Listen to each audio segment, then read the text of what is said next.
Welcome to Nguyen Nam Podcast channel. The German Shepherd dog has a long history in its native country, but modern German Shepherd dog history actually hinged on one chance meeting.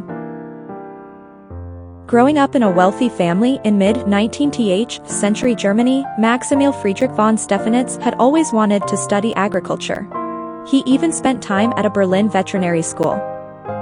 But instead of pursuing his dream to be a gentleman farmer, he gave in to family pressure and joined the military. As a cavalry officer in the German countryside, von Stephanitz came to admire the intelligence and lightning-fast responsiveness of the sheep-herding dogs he met there. But in a time when grazing land was slowly disappearing, these sheepdogs began becoming less popular. So von Stephanitz decided to create a formal breed of German sheepdog, buying a large estate near the Bavarian town of Grafith, where he would raise them. In April 1899, von Stephanitz attended one of the country's largest dog shows with his friend Artur Meyer. That is where he spotted a dog named Hector Lynxrhein. While the 4-year-old's striking, wolf-like appearance doubtless first drew von Stephanitz's eye, his intelligence and depth of character sealed the deal. A gentleman with a boundless zest for living, is how von Stephanitz described him. Impressed, von Stephanitz gladly handed over 200 German gold marks to purchase the dog on the spot. Von Stephanitz gave this prized acquisition a new name, Horrend von Graf Rath, and, soon, a new identity.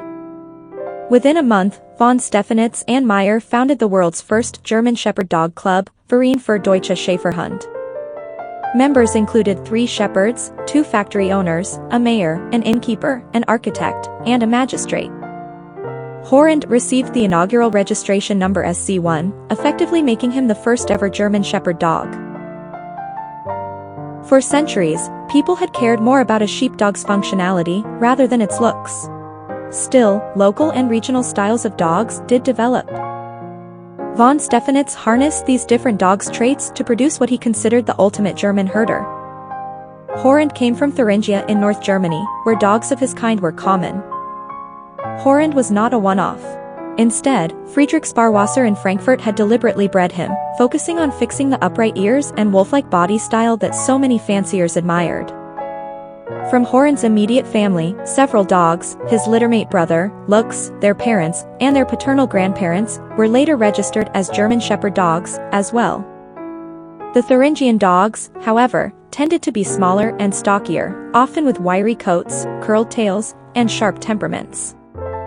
Von Stephanitz believed that crossing dogs from Württemberg in South Germany, which were generally larger, heavier boned, and easier to handle, with Thuringian dogs would provide him with a middle ground. To von Stephanitz, a dog's working ability was as important as its appearance. He disagreed with people who wanted the breed to be just a showpiece. To this day, when German Shepherd dogs are evaluated at dog shows, they undergo a quick temperament test by the judge, to make sure their temperaments are stable. Horrend had already achieved perfection in that department, as far as von Stephanitz was concerned.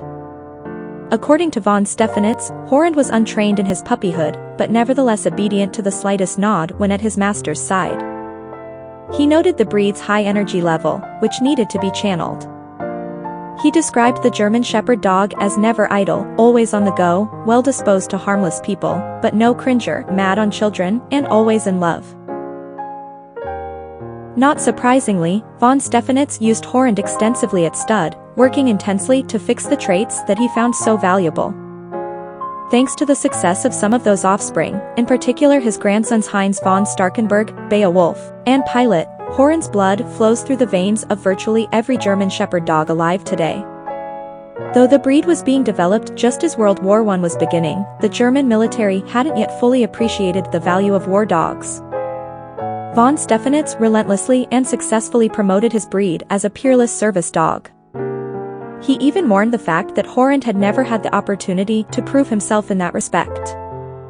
What could not have become of such a dog, he asked rhetorically, if we only had at that time military or police service training.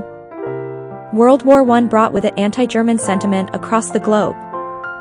In the United States, the American Kennel Club directed the German Shepherd Dog Club of America to change its name and the breed's name. The club rechristened itself the Shepherd Club of America, and similarly removed the word German from the breed name.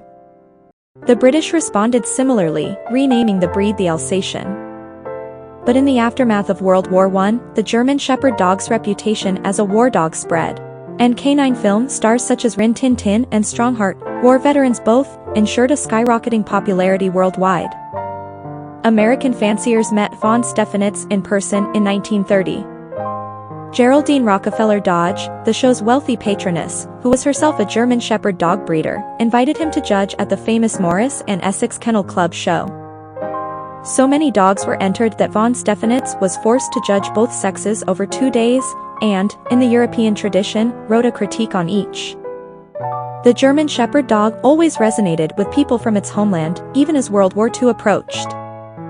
Hitler was fascinated with German Shepherd dogs, thanks to his relentlessly loyal dog Prinz, and a number of Nazis soon joined the breed club. Though von Stephanitz was a man of his times, he nonetheless resisted the changes, or, perhaps, the loss of control. Eventually forced to resign from the club, von Stephanitz died a year later, in 1936. Today, the dog von Stephanitz left behind has become one of the most popular dog breeds in the world. He might be surprised at the varying styles of dogs across different countries and continents, but he would find common ground with modern fanciers in a particular saying. A version of which circulated among breeders of his day: there are wolves, there are dogs, and then there are German Shepherd dogs.